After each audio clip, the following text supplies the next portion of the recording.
Nope. Nah, I'm just kidding. Sonic Dream Team is kind of a dead game right now. The only time I see it being brought up is when people are arguing over it not being on Steam for the 30th time on Twitter. Wake up guys, it's not happening, just accept it. Then again, if I say that, I'll be called a SEGA bootlicker and a meat rider for accepting the game's fate? Whatever, I'm getting sidetracked. Dream Team is coming close to its 2-year anniversary of being released, and as an unapologetic Sonic Dream Team glazer, I thought it would be nice to do a quick little recap of everything new with this game. What changes have been made since version 1? What was added ever since my last Dream Team video? Is there a reason to come back to this game? When will Sonic fans finally grasp their sanity? Those are the questions I will be answering throughout the video. I made this video so I could show how far this game has come, which could be informative for those who haven't played the game, aka more than half this fandom. And if you ever have anything to say about the video, the comments are freely open as always, so you can keep calling me a meat rider to the end of time. Ever since the Shadow update, we've gotten 4 more content updates that changed some pretty major things about the game. Let's go through them one by one. The first major update since 1.6 was the addition of new Shadow exclusive levels in the adventure. Previously, the main campaign had no accommodations for Shadow being playable. He had no extra paths, nothing to use Chaos Control on. He was, for the lack of a better term, out of place. Here, Shadow gets its own versions of previous zones called Nightmares. Nightmares are basically hard mode versions for Shadow to play in. The focus is finding a bunch of eyes around the level. Nightmare stages are sectioned off into 3 parts with a middle ground that houses 3 more eyes, each representing their own sections. And once you've taken out the necessary amount, you need to go back to the middle area to take out the final eyes and collect the Dream Orb. Really challenging stuff. Nightmare Maze gave me such a hard time on my first playthrough, especially because the gravity gimmick kinda behaves like dog shit. These were such great additions to the game and added another reason to unlock Shadow if you want to try out these extra levels. Strangely enough, only the first 3 zones got Nightmare versions, but don't worry, version 1.8 finally added in a Nightmare Ego City, completing the quartet. This one was genuinely tough. I'm happy to see SEGA Heartlight create difficult levels, even if it's for a mobile game. Also, this shot of the Eggman statue is just... I love it! That's not the only thing version 1.8 added though, because it's time we talk about the more puzzling aspect of this update, the new skins. Sonic Dream Team included a new reward system that rewards the player with new outfits. Every character had at least one, and it was by far the most unique update ever. I mean, just look at these guys. We got a pirate Sonic, Valiant Tails, a treasure hunter Knuckles with his OVA hat. I'm screaming!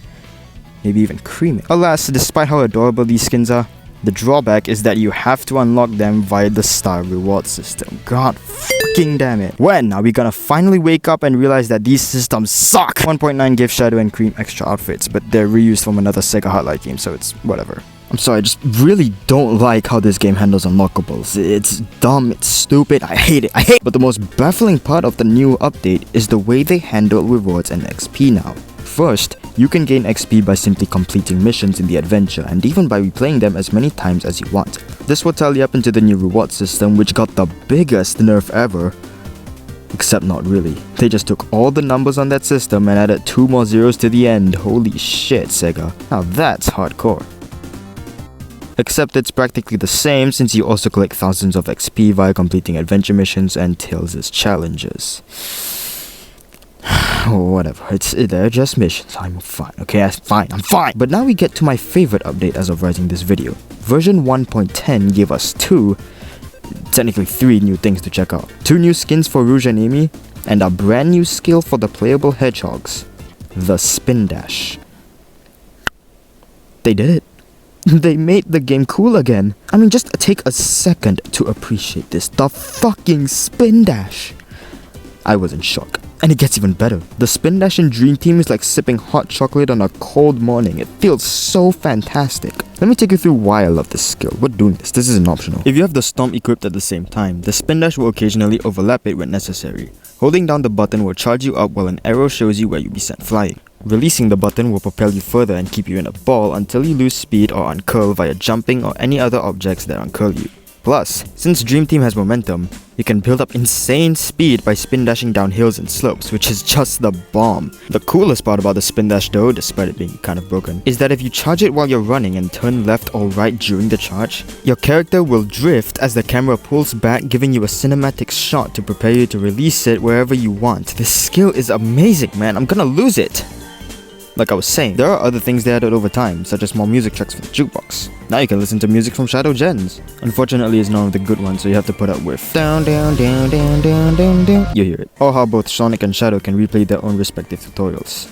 They're good additions, but not something major that I want to cover. And that basically covers all the major content updates as of the 20th of October 2025. It's quite astonishing seeing how much SEGA is willing to put into this game that they know not everyone can play. And they could do so much more with this game too. It's shocking how it's been nearly 2 years since Dream Team came out and SEGA still hasn't ported it to other consoles. Instead, they've been pumping this game with a bunch of content that they know half the fanbase can't even experience. It's actually kind of bittersweet comparing the current version of the game to its vanilla release. All the bugs and stupid glitches, the bare bones menus and title screens, there was no shadow, no sweet dream zone, no jukebox, which I totally jinxed by the way.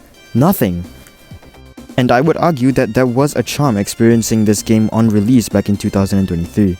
A time when this game was fresh, a time when the missions were bare bones, a time when the bosses were certainly easier. I remember getting hyped up and calling my friends so we could both experience this new game together and be the first few to get a feeling of how this game works. I was so impressed with the upbeat music, the colorful graphics, all these new features and gimmicks. This was the first time where I was this excited for a Sonic mobile game, and I can't get that feeling anywhere else.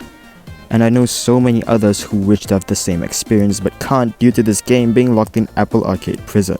And the fix is so simple. Add this game to other consoles. It's already optimized for PC, so that's already a start. We just need a Switch version, maybe a PlayStation port, that would be mad. I know it's a short game, but that doesn't make it bad. You could sell this for like $5 and it would be an easy fix. So to answer that burning question, does Sonic Dream Team still hold up?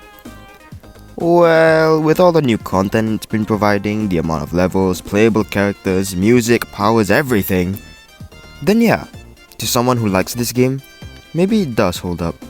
Maybe you're someone who really enjoys playing this game.